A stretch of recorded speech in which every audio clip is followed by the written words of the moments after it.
ay purihin po ang Diyos. So, magandang umaga sa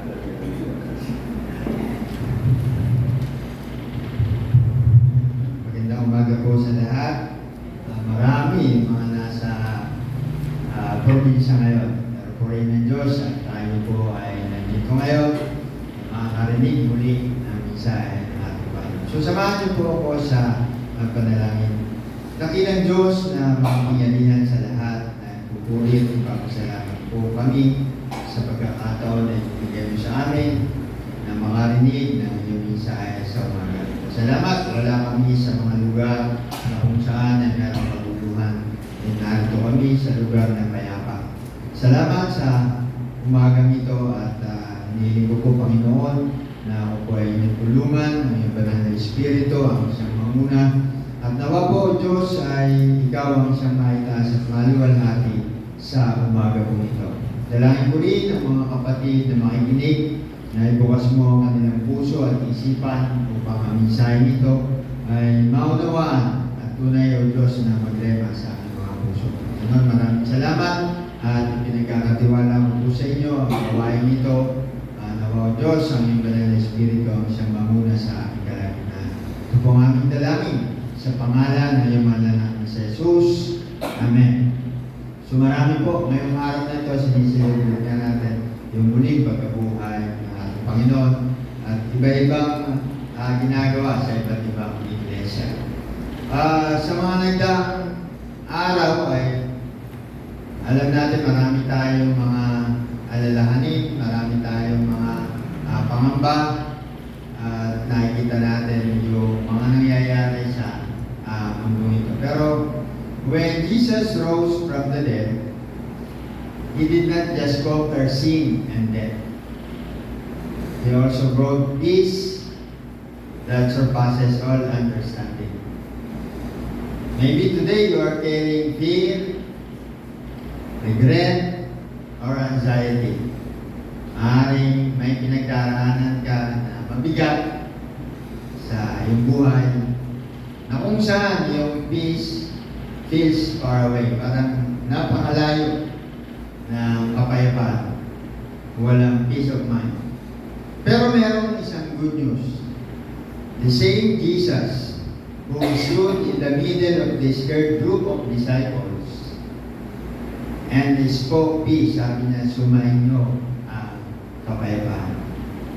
It's the same Jesus who stands with you today. The resurrection proves that nothing is too dead for God to restore. Because Jesus lives, we can face whatever tomorrow brings. The peace that He gives is not based on perfect circumstances. It is based on perfect Savior who defeated the grave. So when life gets overwhelming, hindi natin alam, masyado marami tayong alalahanin.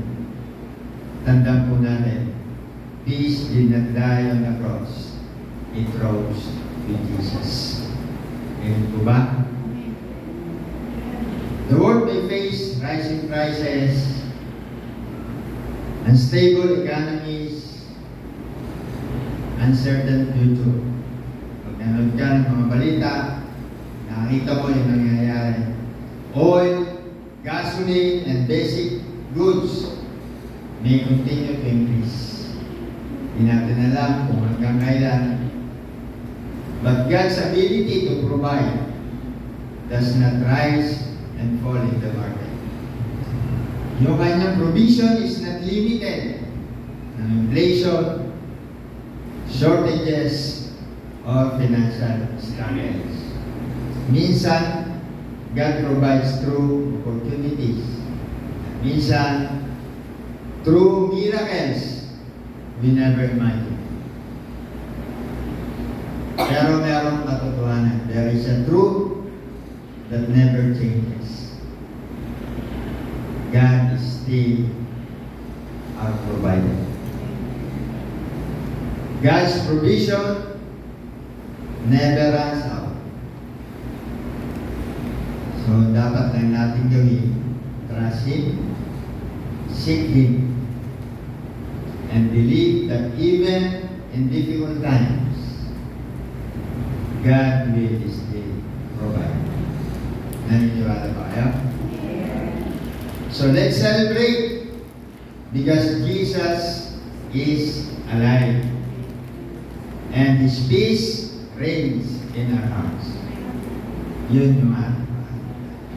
So sa umaga pong ito ay hayaan niyo po ituloy ko yung series na akin po nasimulan.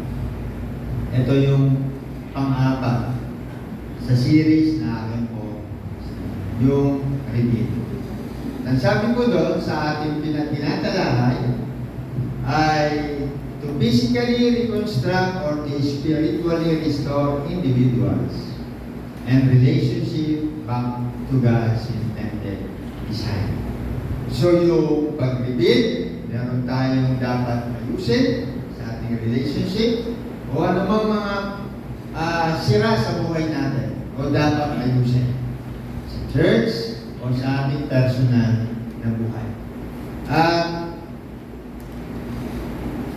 Sa reveal God's Word in broken lives and broken places.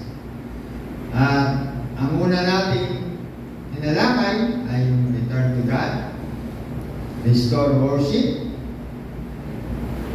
reveal the words. So ito yung mga steps para ma-reveal church o yung ating sarili, yung personal nating buhay bilang mananampalataya. At ngayong araw na ito ay talakayin natin yung overcoming opposition. So ano ba yung mga dapat natin gawin? Ang ating pong teksto o scripture ay magmumula sa Nehemiah chapter 4 verses 1 to 6 at larap daw tayo sa verse 9 at verse 14. So ating pong basahan, sundin po natin. Nabalitaan ni Sanballat sa aming itinatayong muli ang pader. Nagalit siya at pinutya kami mga Hudyo. Sa harapan ng kanyang mga kasama at mga hukbo ng Samaria ay sinabi niya, ano kaya ang iniisip ng kawawang Hudyong ito? Itatayong muli ang Jerusalem sa pamamagitan ng pag-aalay ng mga handog at gawin iyon sa loob ng isang araw. Akala ba nila'y magagamit pa nila ang mga nasunog at nadurog na bato roon? Sa verse 3 to 4 po, sabi po, sa tabi niya nagsalita naman si Tobias na Amonit. Ano bang klaseng pader ang gagawin ng mga Hudyong iyan? Madadaanan lamang iyon ang asong gubat at iyak na guguhunan. Sa narinig kong ito, ako ay nanalangin. Tingnan mo kami, O Diyos, kung paano kami kinukutya. Mangyari sana sa kanila ang masamang hangat nila sa laban sa amin. Maubos nawa ang kanilang ari-arian at madala silang biha sa ibang lupain. Sa verse 5 to 6, huwag mo silang patawarin at huwag mong kalimutan ang kanilang mga kasalanan, sapagkat hinamak nila kaming mga nagtatrabaho. Lalo kaming nagpatuloy sa pagtatayo ng pader, kaya't hindi nagtagal at nangalahati na ang taas nito dahil masigasig ang mga tao sa pagtatrabaho. Laptop po tayo sa verse 9. Sabi po ng 9, kaya nanalangin kami sa aming Diyos at nagtalaga kami ng mga bantay araw at gabi. Sabi po ng 14, binisita ko ang mga tao at sinabi ko sa mga pinuno at hukong at sa lahat ng naroon, huwag kayong matakot sa mga kaaway. Alalahanin natin dakila at kamangha-mangha si Yahweh. Pag tanggol ninyo ang inyong mga kababayan ang inyong mga anak, inyong mga asawa at tahanan. Purihin ng Diyos sa pagkabasa ng kanyang mga salita. Kapag ang Diyos po ay may ginagawa sa ating buhay sa iglesia, hindi natutuwa ang tao. Sa Nehemiah chapter 4, habang itinatayo yung pader, ay dumating yung mga oposisyon, yung mga kontra. So yung passage na ito highlights that when under attack, endurance and staying focused on the task at hand is the victory. So, makikita natin na kahit ano man yung kanila pang pagsuway o pagtutol, hindi sinanina. At ganito rin po yung buhay natin o yung iglesia natin. Kapag may revival, kung gusto natin na real time na bago mainit, mayroong resistance. Kahit sa personal natin o sa church. Kapag nga nakita natin mayroong unity, pagkakaisa, may division na susubok para pumasok. Laging mayroon niyang mangyayari na hindi maganda. Kasi nga, hindi natutuwa yung kaaway kapag may ginagawa ang Diyos. So kapag ka mayroong growth o paglago, mayroong ano. Pansinin ko yun kahit sa person natin, kapag ka nandun, yung desire natin na tayo ay lumago, mayroong mga nangyayari lang sa buhay natin. At ganoon din sa isang iglesia. Kapag nakikita yung paglago, mayroong atak na mangyayari. Pero yung magandang balita, hindi tumigil ang Israel. Ang mga Israelita hindi tumigil kahit mayroong mga ganong bagyo. At tayo, hindi rin tayo dapat huminto. Hindi rin tayo dapat tumigil kung mayroong mga kontra-opposition sa church o sa buhay natin. Kaya po, sa umaga nito ay meron tayong 5 punto na pag-uusapan po natin. Una, ang point number 1, opposition often comes through criticism. Ay, number 2 ay bring opposition to God in prayer. Yung ikatlo, stay focused on the word. Yung ika-4, be alert and be prepared. At yung ikalima, remember that the Lord fights for you. Ito yung mga bagay na dapat nating matutunan at ating iisa-isahin. Ano ba yung dapat natin gawin? Paano ba natin mapapagtagumpayan kahit merong alam natin na kontra o merong opposition sa ginagawa at nais ng Diyos sa buhay natin? Isa-isahin po natin. Opposition often comes through criticism. Yung pagsalungat, pagsaway ay kadalasan dumarating sa pamagitan ng mga criticism. Meron mag-i-criticize sila. Pagka meron kang ginagawa para sa Diyos, meron at meron darating na criticism. Sa buhay mo, sa church, sa iyo mismo, sa atin. Kapag nakikita na tayo ay nandun, yung desire natin na gawin yung nais ng Diyos sa buhay natin.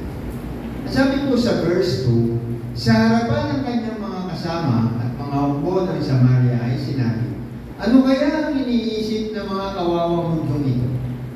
Itatayong muli ang Jerusalem sa pamagitan ng pag-aalay ng mga handog at gawin iyon sa loob ng isang araw?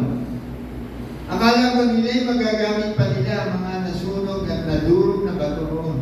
Sabi doon, what are these people just doing? Will they restore their wall? So, ang unang atake ay hindi sibat o mga espada ng panahon niya, kundi yung mga salita na kanilang naririnig. Tinawag silang mahina, pinagtawanan ang kanilang kakayahan, minamaliit ang kanilang ginagawa. At maaaring ganun din tayo. Kapag ikaw ay nais mo na maglingkod sa Diyos, may mga bagay na mararanasan mo ito. Maaaring kinokasyon yung kakayahan mo, tinatawag minamalit ka dahil nakikita nila yung ginagawa. ng bawat isa sa atin para sa Diyos. Ito yung mga bagay at ang mga Israelita, yung salita, yung atake, mahina ka, wala kayong kakayahan. Ito yung mga bagay na na-experience ng mga Israelita sa pagtatayo. At ganito rin yung ating nararanasan. Kapag ka merong maliit lang yung church niyo, maaaring wala kayong marami. Wala namang nangyayari dyan. Sayang ang effort. Ito yung mga bagay na magpapahina at mararanasan ng bawat isa na naglilingkod at tumutulog sa tawag ng Diyos. Bawa, sa atin na lang, kapag nakita nyo yung sitwasyon, halimbawa sa Morong, ang maliit, wala namang dumadalo, walang mangyayari at sayang yung effort, baka hindi tayo magtagumpay. Ito yung mga bagay na aatake sa mga tao, sa mga lingkod ng Diyos na patuloy na sinusunod yung mission. Maliit lang tayo, walang mangyayari yan. So, kung titignan po natin, ang criticism ay pwedeng magpahinto kung papakinggan natin ng sobra. Kung ito yung laging nasa isip natin, papakinggan natin, hindi tayo magtatagumpay. Hindi natin makakamit yung nais ng Diyos na pinapagawa sa atin. So yung criticism, ito yung pwedeng magpahina sa atin at maaaring panghinaan na tayo na huwag natin ituloy ang anumang nais ng Diyos. Ngunit, ang ginagawa mo ay para sa Diyos. Yan ang dapat natandaan. Hindi para sa approval ng tao. So ito yung huwag mong hayaan na patigilin ka o pahintuin ka kung nakakaranas ka ng panglalaki. Tandaan natin lahat ng ginagawa natin ay para sa Diyos. So yung approval, hindi sa tao, kundi nasa Panginoon, siya yung dapat nating patuloy. Ang mga tao, makikita lang yung lahat ng mali nating ginagawa. So yung approval ay hindi sa tao, tanda natin yan. So hindi tayo dapat natin, ito yung anumang naranasan natin, hindi dapat ito yung magpapahina sa atin. So ano yung application na pwede natin gawin kapag naranasan na experience natin ang lahat? Huwag kang mabibigla kapag may kumokontra sa ginagawa mo para sa Diyos. Normal na darating. Expected yan, so huwag kang mabibigla. Kung may kumokontra sa ginagawa, maaaring sa pamilya mo, kung mahal mo sa buhay, yung malalamig sa'yo, dapat huwag kang mabibigla.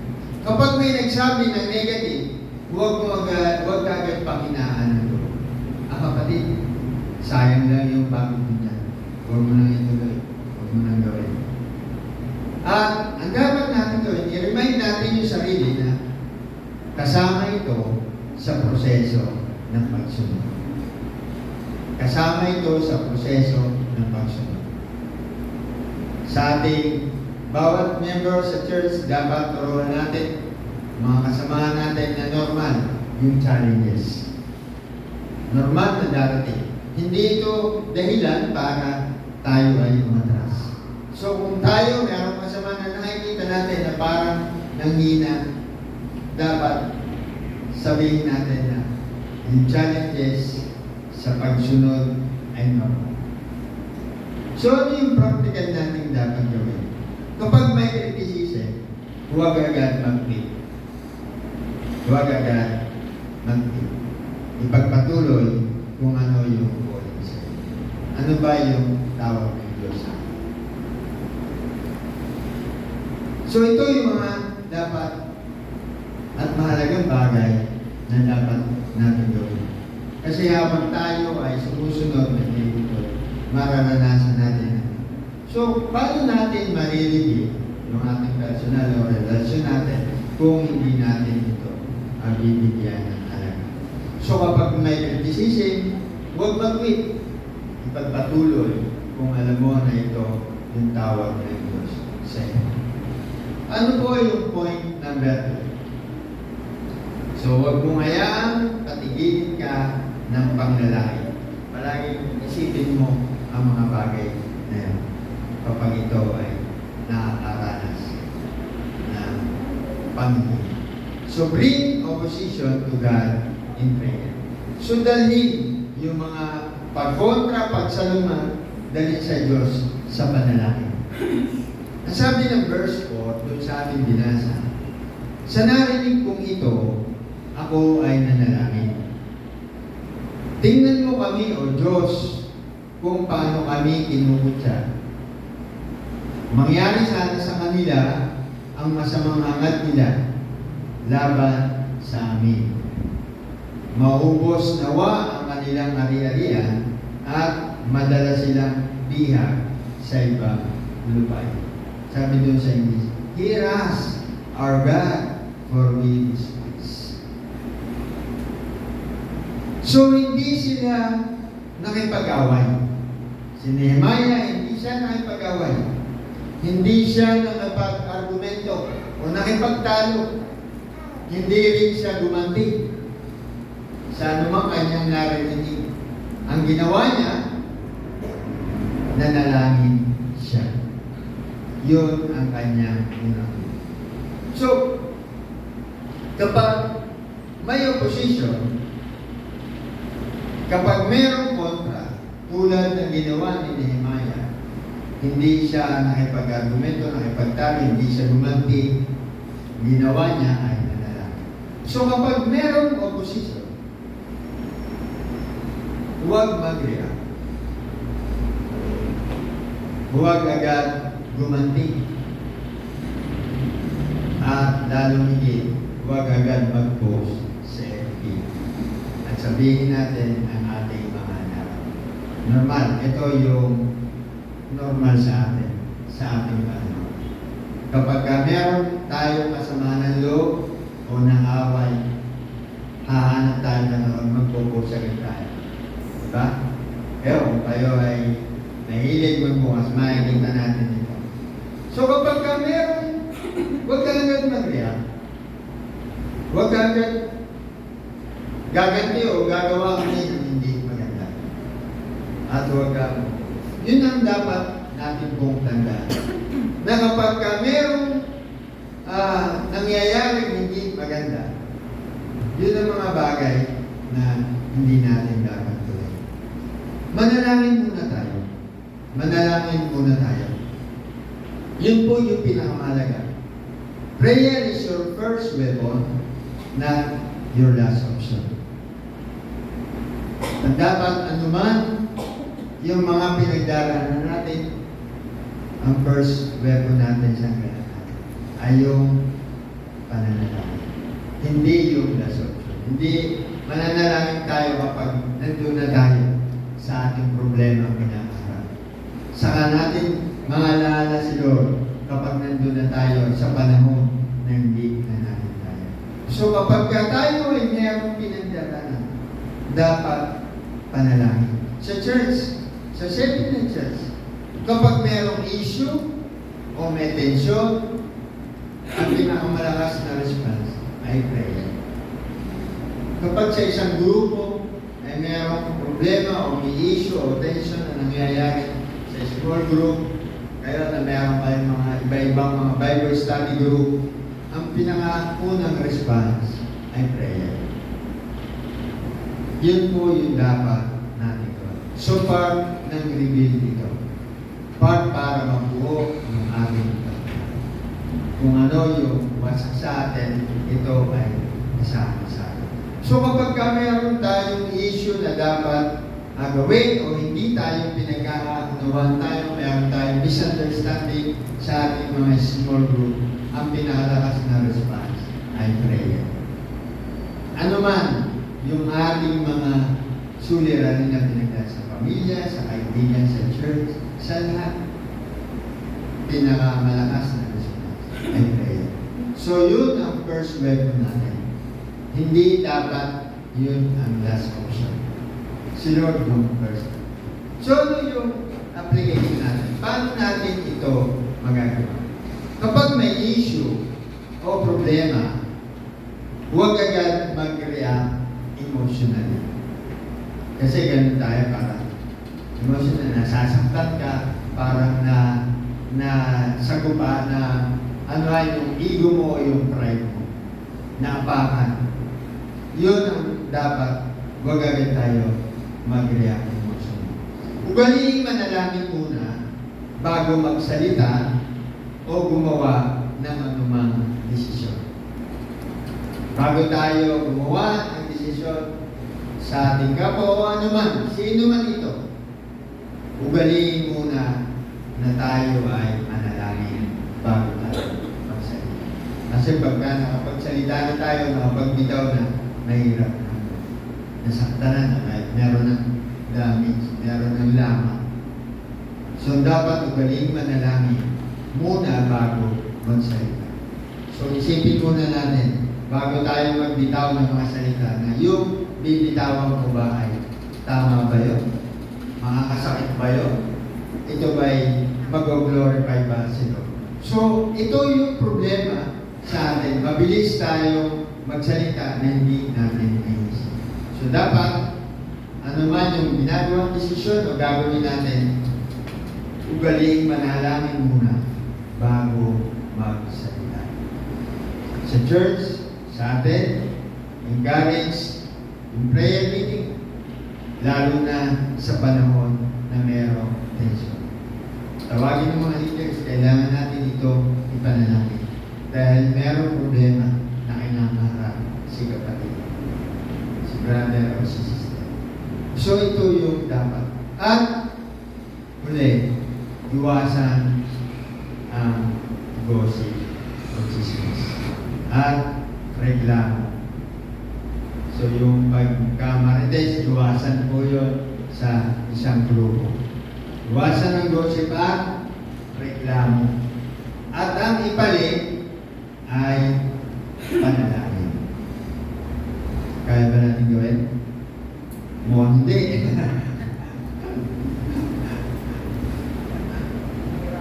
Mukhang hindi. Mahirap. So, ito yung dapat natin gawin. Iwasan yung gossip at reklamo. At ipalit ang panalangin. Ano yung praktikal natin ito? Bago ka mag-apply sa message, bago ka mag-desisyon, mag-pray ka muna. Kahit ilang minuto. Ano man, bago ka pumindot, bago ka mag-type, bago mo sabihin. Kasi ang dali lang mag-express ng ating nararamdaman. Maring private message, pero pag nabasa na yan. So bago tayo mag-reply kung ano man yung natanggap natin, bago tayo mag-desisyon, pause muna tayo, mag-pray muna tayo. Yun po yung pinaka-mahalaga na dapat natin gawin. Ano po yung point number 3?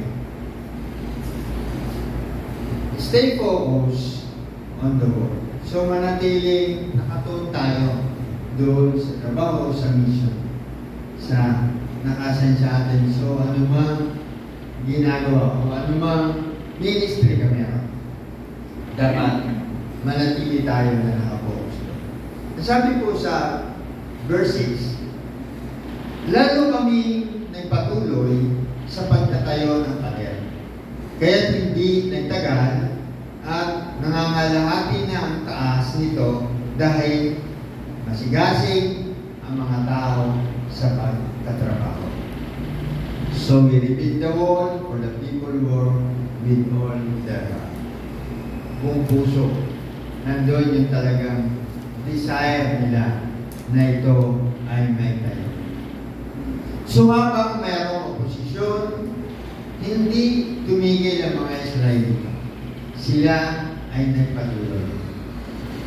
Hindi sila nagpa-distract doon sa kapaligiran na nakikita nila. Hindi sila napagabag doon ang mga Israelita. Hindi sila nag-focus sa kaaway. Nag-focus sila doon sa gawain. Sa nais nilang gawin. Nag-focus sila doon sa mission. Yun ang kanilang binigyan ng halaga. Hindi sila natinag ang mga Israelita. Nakafocus sila na ito yung dapat natin gawin. Isa sa strategy ng enemy o nung kaaway ay distraction. Ito yung kanyang trabaho. Kaya kapag na-focus ka sa problema, malamang titigil ka. Hihinto ka. Pag doon ka nakatingin. Pag yun yung binigyan mo ng halaga. Pero kapag nag-focus ka sa mission o sa nais ng Diyos na ipagawa sa iyo, magpapatuloy. Gagawin at gagawin mo dahil alam mo na ito yung nais ng Diyos sa buhay natin. So dapat doon tayo nakapokus. So sa pagsunod natin sa nais ng Diyos na ipagawa sa bawat isa sa atin, normal yung challenges. Pero dapat nakapokus ka doon. Dapat doon ka lang nakatingin sa nais ng Diyos. Dahil kung ito yung gagawin mo, magpapatuloy ka. Ano man yung pagdaanan natin sa journey natin sa pagsunod sa nais ng Diyos. Sa ating personal na buhay o sa iglesia. So ano yung dapat at mahalagang gawin natin? Yung application dito sa atin. Huwag hayaang ma-distract ng anumang drama, anumang issue, o personal na conflict. Yung personal na conflict ay normal na mararanasan. Pero dapat hindi tayo madidistract. Hindi ito magiging sagabal sa ating gawain. Yung mga personal na conflict natin. Kasi ang ginagawa natin at tayo ay nakatingin at naglilingkod tayo sa Diyos, ang approval ay nasa Diyos, hindi sa tao. So huwag hayaan na mag-distract. Huwag mawala ang focus doon sa mission o sa nais ng Diyos na gawin natin. Huwag mawala yung focus sa worship, discipleship at paglilingkod. Yun yung dapat na focus natin. Sa ating iglesia, i-remind natin ang bawat isa kung bakit tayo nandito. Bakit ba tayo nandito? Bakit ba natin ito ginagawa? Hindi ito aksidente, hindi ito nais lamang ng pastor o sino man o leaders, kundi merong nais ipagawa sa bawat isa ang Diyos sa mga buhay. Maaaring nag-iisip tayo, bakit nga ba ako nandito? Bakit ano ba yung dapat mong gawin? Kaya ka nandito, kaya bawat isa ay nandito, merong ipinapagawa ang Diyos sa ating lahat. Yun ang dapat. Doon tayo mag-focus. So kapag meron mga problema, mag-focus tayo yung ating pagsamba, yung ating patuloy na paglilingkod. Patuloy na pagbabahagi ng kabutihan ng Diyos. So piliin natin yung mga laban o yung mga sasagubayan. Hindi lahat ng issue ay dapat natin patuloy. Maraming mga issue sa paglilingkod natin dahil tayo ay nagmula sa iba't ibang ang natin, iba-iba ang ating ugali, iba-iba yung kultura na ating naagis na. So dapat alam natin, ang issue ba na ito ay makakatulong para sa kaluwalhatian ng Diyos. Dapat ang bibigyan natin ng issue mahalaga ay yung magbibigay ng kaluwalhatian sa ating Diyos. Hindi yung kagustuhan ng isang tao lang.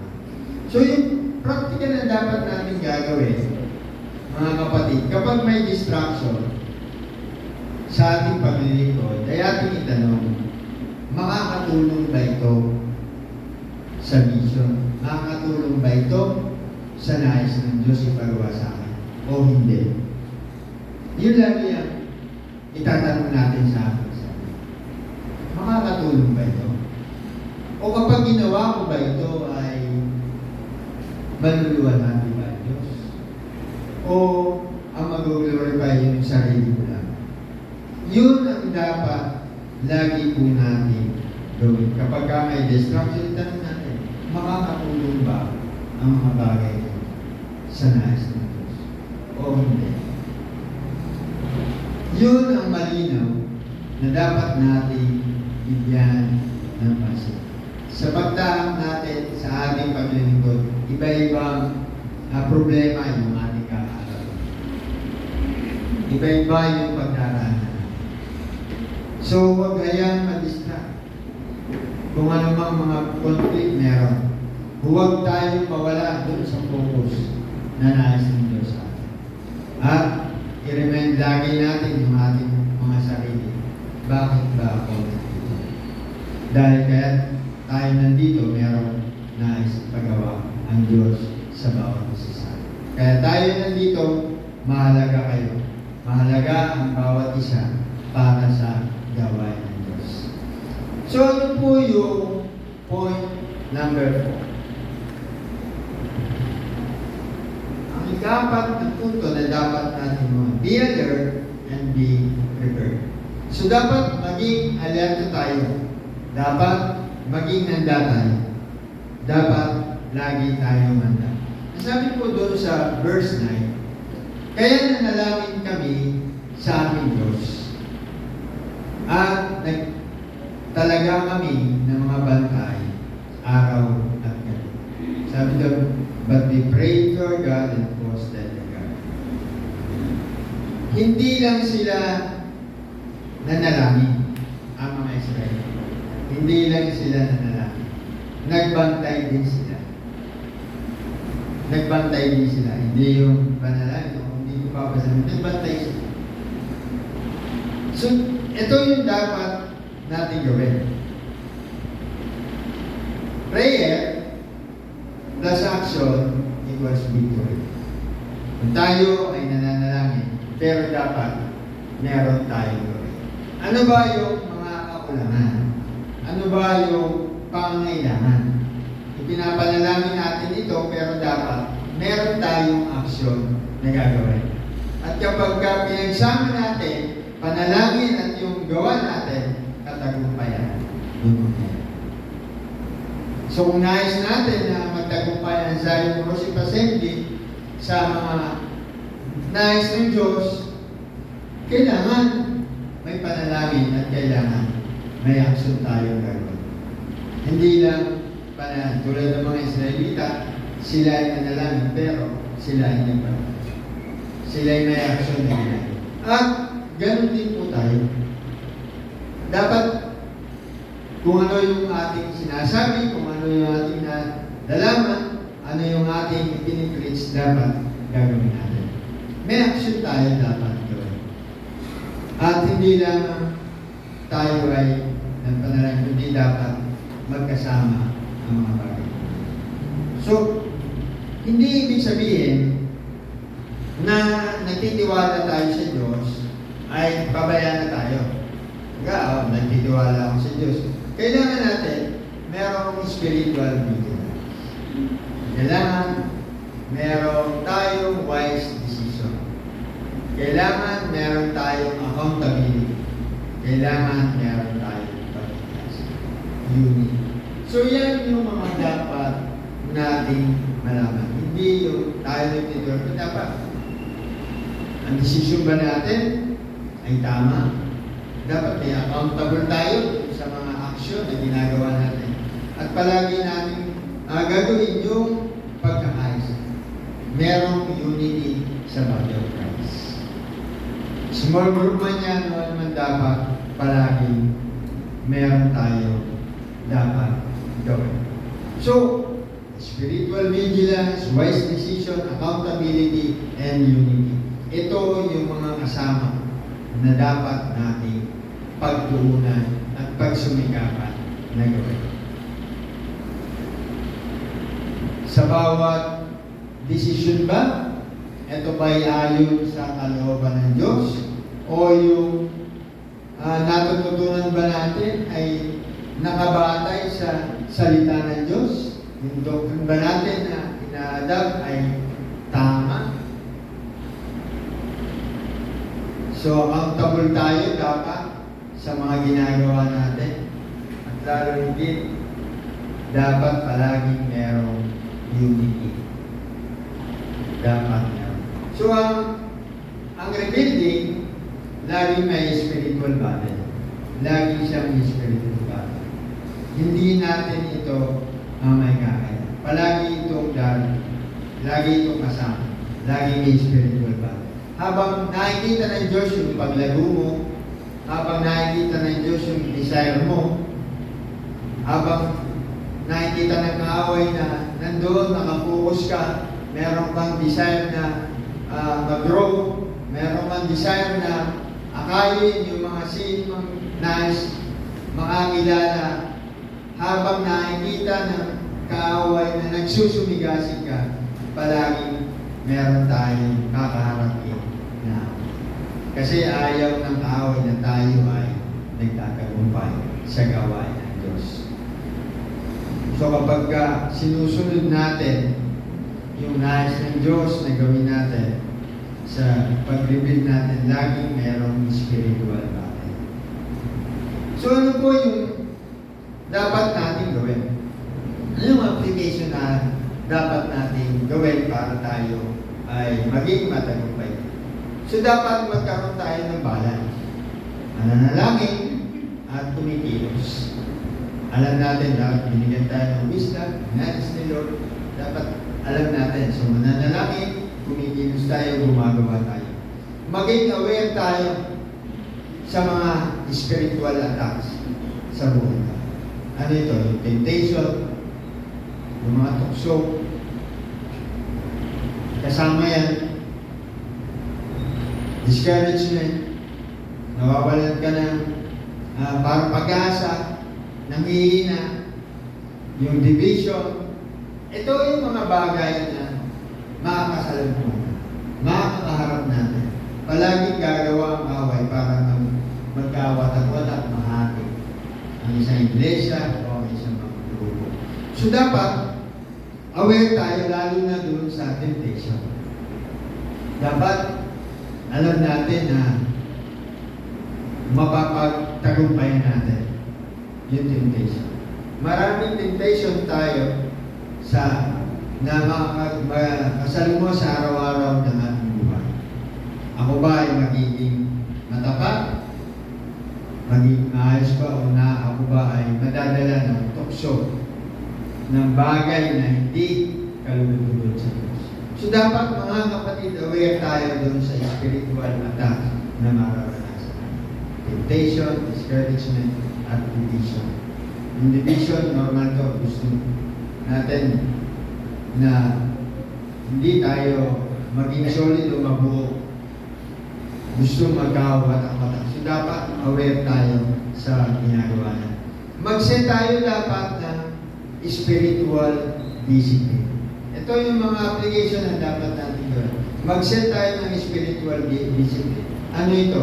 Prayer, Bible reading, and accountability. Ito yung dapat natin. So dapat nananalangin ang bawat isa, nag-aaral ng kayo at merong accountability. Accountable tayo doon sa maling ginagawa natin. Dapat alam natin. So mga kapatid, dapat mag-set tayo ng spiritual discipline. Prayer, Bible reading, and accountability. Sa ating pong iglesia, sa Zion Worship Assembly, dapat magtulungan sa pagbabantay ng unity at ng spiritual growth o health ng bawat isa. Kung alam natin na meron tayong isang kapatid o sino man na parang liis na yung kanyang spiritual na buhay, dapat aware tayo ng tulungan natin na maangay siya at maalis siya. Yung mga kasama natin, alam natin yung mga nangyayari sa kanilang mga buhay. Kung kung alam natin na parang napapaliwara na, hindi na tama, dapat akayin natin. Accountable tayo doon kung alam mo na merong ginagawa. Ang pinakamaganda mag-set ng daily time with God. Yun yung pinaka-practical na dapat natin gawin. Mag-set ng daily time with God at magkaroon ng accountability partner. Ano ba yan? Di ba? Sa atin ngayon, kumbaga dalawa kayo na kayo yung hihingahan. Alam mo, yung ginagawa ng isa. Ikaw yung mag-aakay kapag ka meron maling ginagawa. Ikaw yung hingahan ng kapatid. Yun yung accountability partner. Meron bang isang partner na pwede mong hingan ng iyong mga nararamdaman na nangyayari sa buhay mo. At siya rin yung magtatama kung maling landas ang iyong tinatahan. So dapat sa ating panahon ngayon, mag-set tayo ng oras, panahon para sa ating Diyos. Mag-set ng daily time with God at meron tayong dapat accountability. Ito yung mga mahalagang bagay na dapat nating gawin pagsumikapan na may sakatuparan. Ano po yung point number 5? Remember that the Lord fights for you. Tandaan natin na ang Panginoon ay lumalaban para sa iyo at sa akin.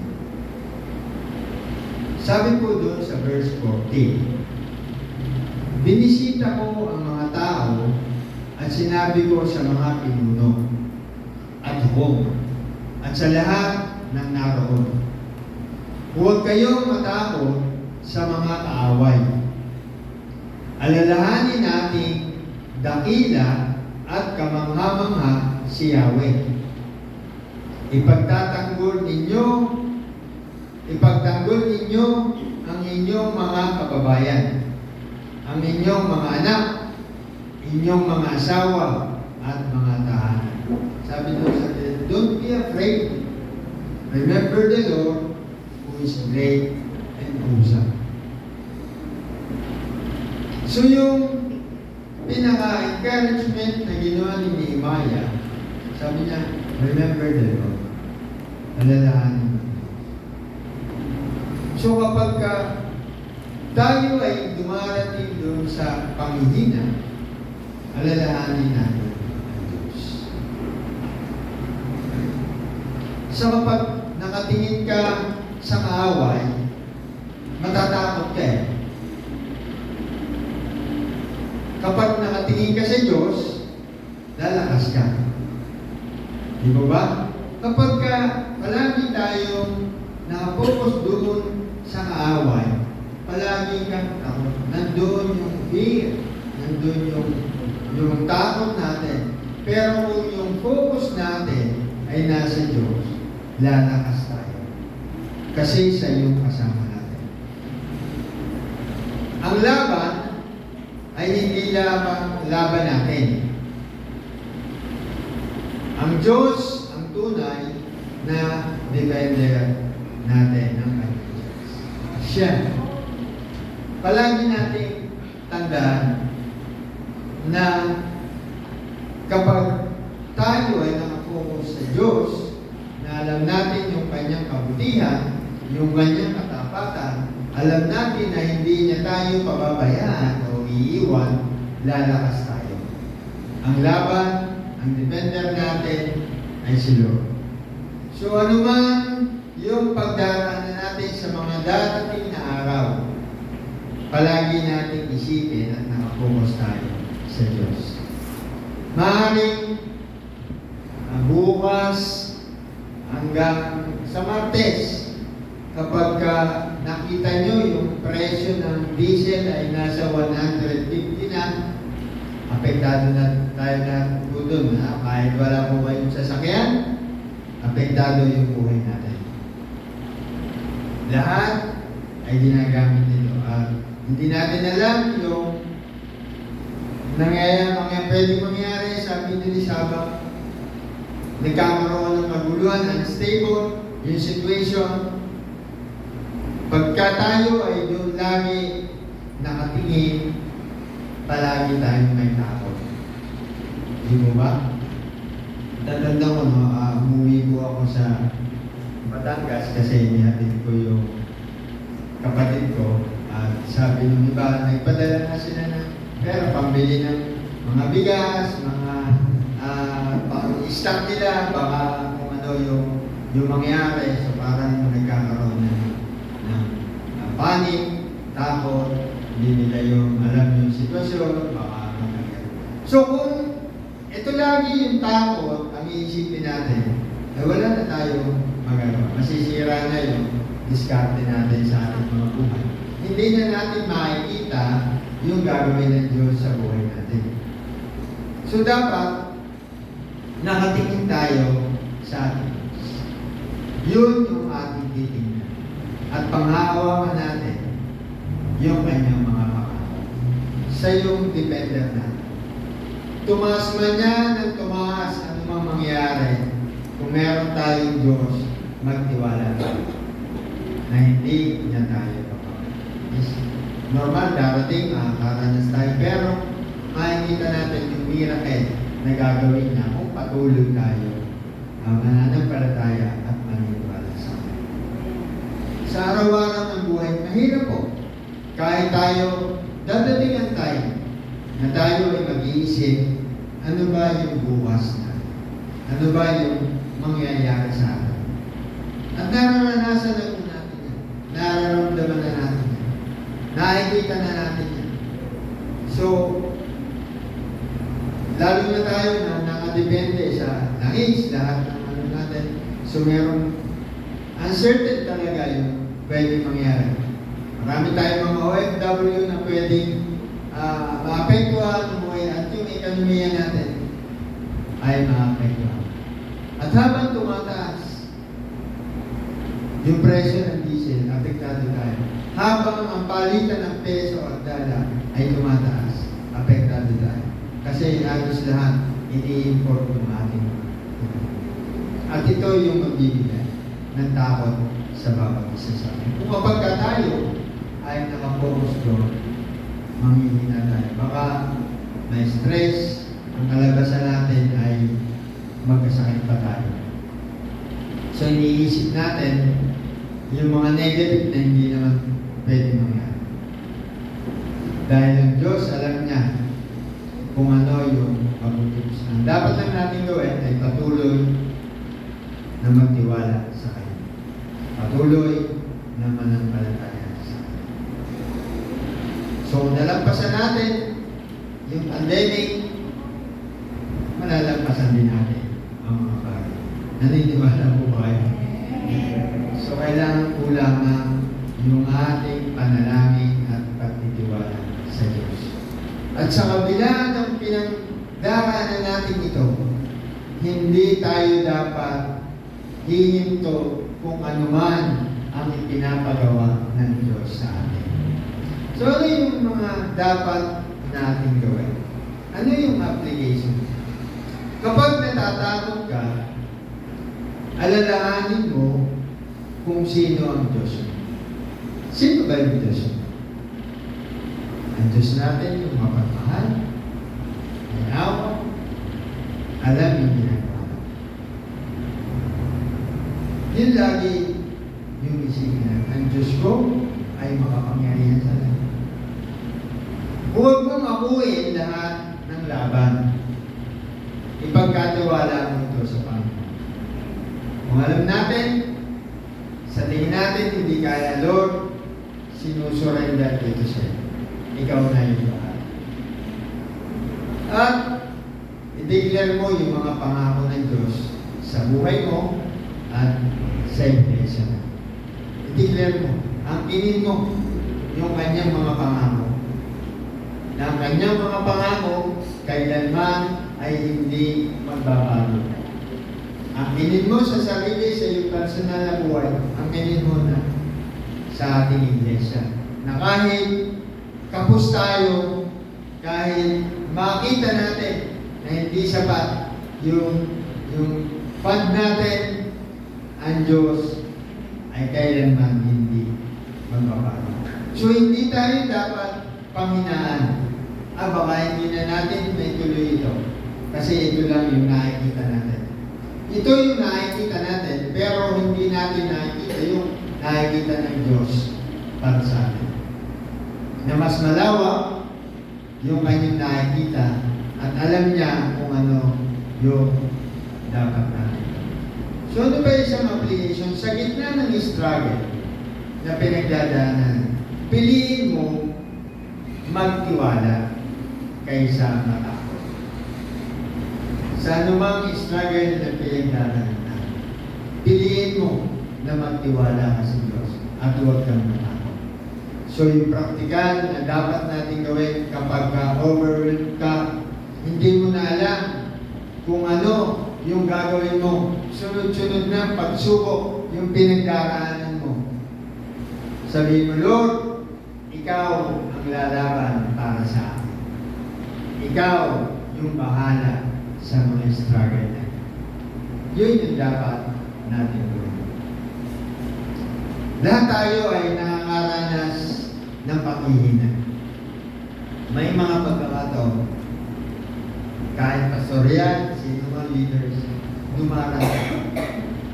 May time na parang na-overwork na tayo sa mga nangyayari sa buhay natin. Parang hindi na natin. Pero Lord, surrender mo lahat.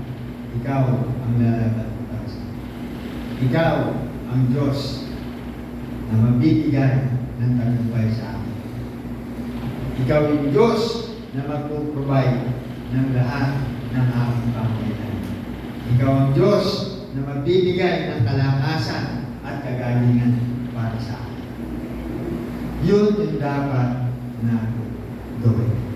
So ano po yung conclusion natin sa mensahe? To overcome opposition, una, expect natin merong mga kontra sa atin. Merong opposition tayo. Then, pray through. Ipagdasal natin. Ano man yung pinagdaraanan natin. Stay focused. Focus lang tayo dun sa nais ng Diyos. At be alert. Dapat alert tayo. Alam natin na meron tayong kakaharapin.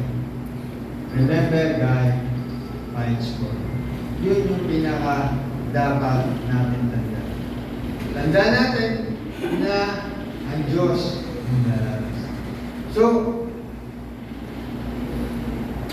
opposition will come, but victory belongs to the Lord.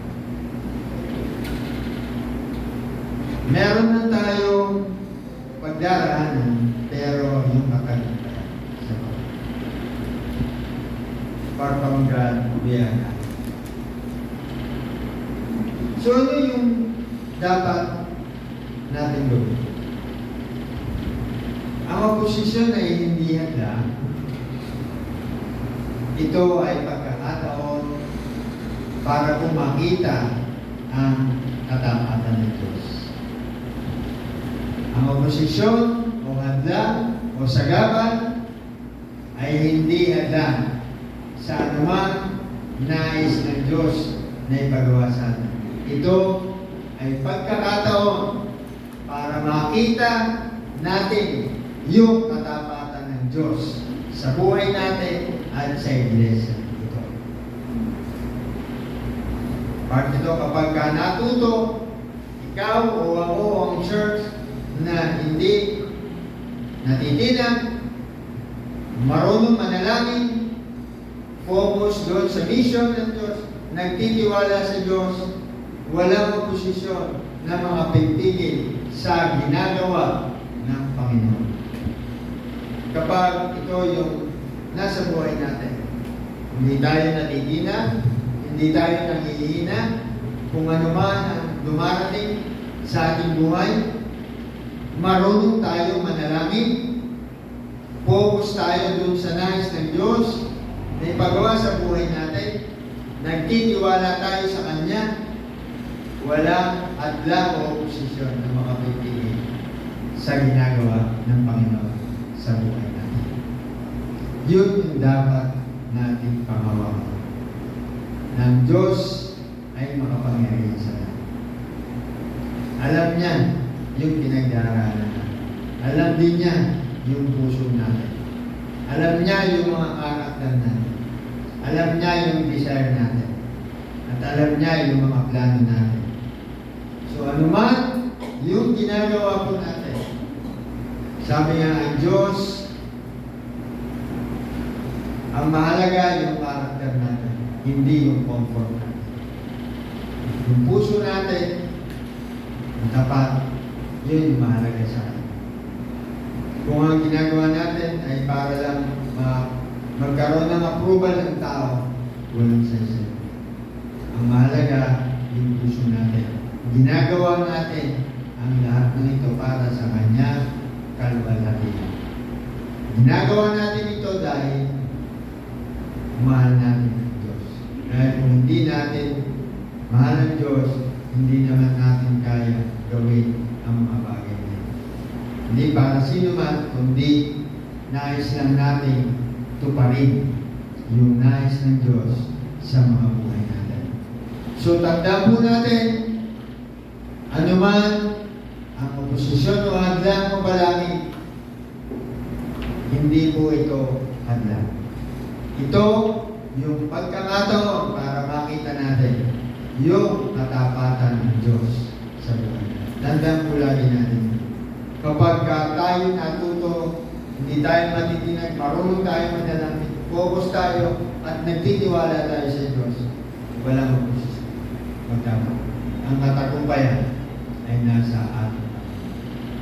So lahat dapat ng papuri, lahat dapat ng pasasalamat ay sa Kanya lang. So mapalad po tayo. Nandito tayo sa mga matahimik na lugar. Meron tayong pagkakataon na sumamba at magpuri sa Diyos. Marami tayong mga kababayan sa ibang bansa na puno ng takot, hindi nila alam yung mangyayari sa kanilang mga buhay. Na kahit gusto man nila na magpuri at sumamba, hindi nila magawa. Sa iba-ibang kadahilanan. Salamat dahil malakas tayo. Binigyan tayo ng lakas para makapunta, makaawit, makapanalangin, at makapagpasalamat. Yun yung dapat natin ibigay sa ating Panginoon, papuri sa Kanya dahil tayo ay malakas, tayo ay sa kabila ng mahal na mga bilihin ay kumakain. Hindi lang 3, 4, o 5. Hindi po ba? Sumapalad ang bawat isa sa atin. So tayo po ay manalangin. Panginoon, marami pong salamat sa buhay na binigay mo sa amin. Salamat dahil sa kabila ng pagkakataon na minsan kami ay mahina. Minsan, nawawalan kami ng pag-asa. Minsan, pinanghihinaan kami. Minsan, hindi namin makita ano ba yung future namin. Lord, patawarin mo kami. At ilagay mo lagi sa aming mga puso na kami ay patuloy na magtitiwala, mananalangin, sasamba sa iyo. Dahil tunay, apart from you, we are nothing more. Kaya Panginoon, sa aming buhay, tulungan mo kami na kami ay lagi makapamuhay ng merong katapatan. At sa bawat gagawin namin sa aming mga buhay, nawa Panginoon, Ikaw ang siyang maluwalhati at maitaas. Lord, tulungan mo kami. Kapag may pagkakataon na kami ay nanghihina, hawakan mo kami, Panginoon. Kapitan mo kami. And Father God, salamat sa iyong walang hanggang pag-ibig. Salamat sa iyong walang hanggang pagmamahal. Panginoon, marapat na ibalik namin sa inyo ang lahat ng papuri, ang lahat ng pasasalamat sa pangalan ng iyong